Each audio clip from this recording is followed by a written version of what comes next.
বঙ্কিমচন্দ্ৰ চট্টোপাধ্যায় তেখেত এনেকুৱা এজন মানুহ আছিলে বাংলা সাহিত্যৰ তেখেতক বাংলা সাহিত্যৰ সম্ৰাট বুলি অভিহিত কৰিছিল। গতিকে এইজনা মহান পুৰুষৰ জন্ম হৈছিল 1838 চনৰ 26 জুন তাৰিখে কলিকতাৰ নৈহাটী, বৰ্তমান দক্ষিণ 24 পৰগনা বুলি এখন এটা জিলাত। আৰু তেখেতে জন্মৰ পিছতে তেখেতে খুব কম সময়ত তেখেতে মাত্ৰ 55 বছৰ বয়স জীয়াই আছিলে। 55 বছৰ বয়সতেই তেখেতে বাংলা সাহিত্যৰ প্ৰতি বহু ধৰণৰ সৃষ্টি ৰচনা কৰি থৈ গৈছিলে। আৰু এই বিখ্যাত যিটো গান তোমালোকে আজি গাইছা বন্দে মাতৰম, সেই বিখ্যাত গানটি তেখেতৰ এখন উপন্যাস, সেইখন সোণালী আখৰে জিলিকি আছে, সেইখন আনন্দ মঠ বুলি এখন উপন্যাস। আৰু সেই উপন্যাসখনতে তেখেতে এই বন্দে মাতৰম গীতটি ৰচনা কৰিছিল। আৰু সেই বন্দে মাতৰম গীতটি আমাৰ ভাৰতীয় জাতীয় কংগ্ৰেছে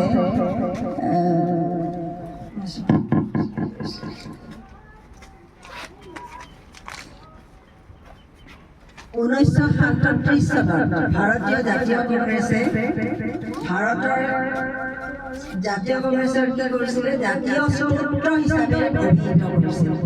আৰু সেইকাৰণে এই বন্দে মাতৰমটো যিকোনো সময়তে প্ৰথম এই 4 লাইন অন্তত গোটেই গানটো নাগালেও বন্দে মাতৰমৰ 4টা লাইন তেওঁলোকে মানে সেইটো যেতিয়াই তেওঁলোকৰ এটা হেৰি হয় তেতিয়া সেইটো সূত্ৰ হিচাপে ল'বলৈ লৈছিলে।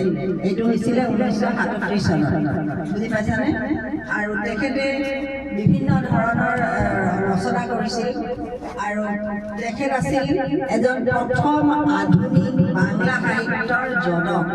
তেখেতৰ আগতে বাংলা সাহিত্যত কোনেও উপন্যাস ৰচনা কৰা নাছিল। এইজনা মহান ব্যক্তিয়ে আমাক এই বন্দে মাতৰমটো দি থৈ গ'ল। আৰু সেই বন্দে মাতৰমটোৱে তেতিয়াই জাতীয় কংগ্ৰেছে কি কৰিছিলে, স্তোত্ৰ হিচাপে, ভাৰতৰ স্তোত্ৰ হিচাপে অভিহিত কৰি যিকোনো এটা অনুষ্ঠানত গোৱাৰ প্ৰচেষ্টা কৰিছিল।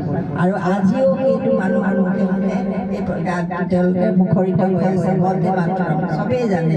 আৰু সেই স্তোত্ৰটো গোৱাৰ লগে লগে আমাৰ কি হয়, আমাৰ নিজৰ এটা সত্তা জাগি উঠে, হয় নহয়? বন্দে মাতৰম মানে কি, আমি মাতৃভূমিক, আমাৰ জনমভূমিক, মাতৃভূমি মানে মাতৃও মাতৃ, আৰু আমাৰ দেশখনকো আমি মাতৃভূমি জনমভূমি বুলি কওঁ।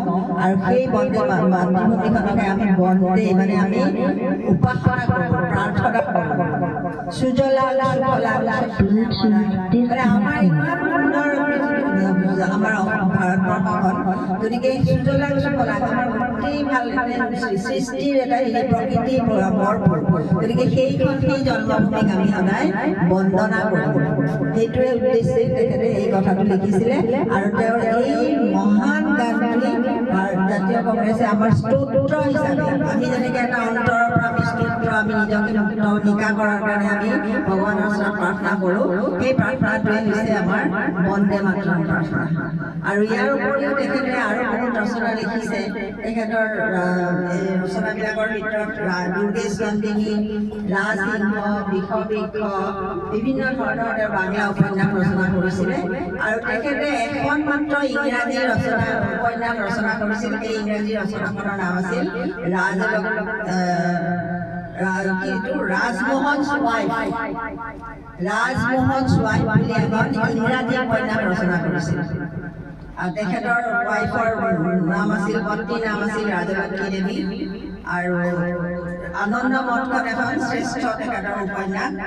আৰু তেখেতে কৰ্মজীৱনো ব্ৰিটিছ গভৰ্ণমেণ্টৰ অধীনত তেখেতে কামো কৰিছিল, চাকৰিও কৰিছিল। আৰু সেই চাকৰিত তেওঁ কি কৰিছিলে, এজন ডেপুটি মেজিষ্ট্ৰেট হিচাপে খুব উচ্চ সন্মানযুক্ত এটা পদত তেওঁ অধিষ্ঠিত আছিল। আৰু তেখেতৰ এটা ছদ্ম নাম আছিল, সেই ছদ্ম নামটো আছিল কি, কমলাকান্ত। কমলাকান্ত তেখেতৰ ছদ্মনাম।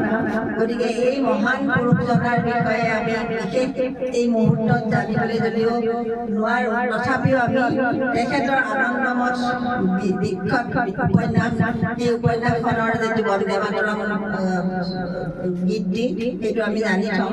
তেখেতৰ জন্ম হৈছিল কোন চনত? 1838 চনত 26 জুন তাৰিখে। আৰু এই মহান ব্যক্তিজনাই 55 বয়সত তেখেতৰ মৃত্যু হৈছিল।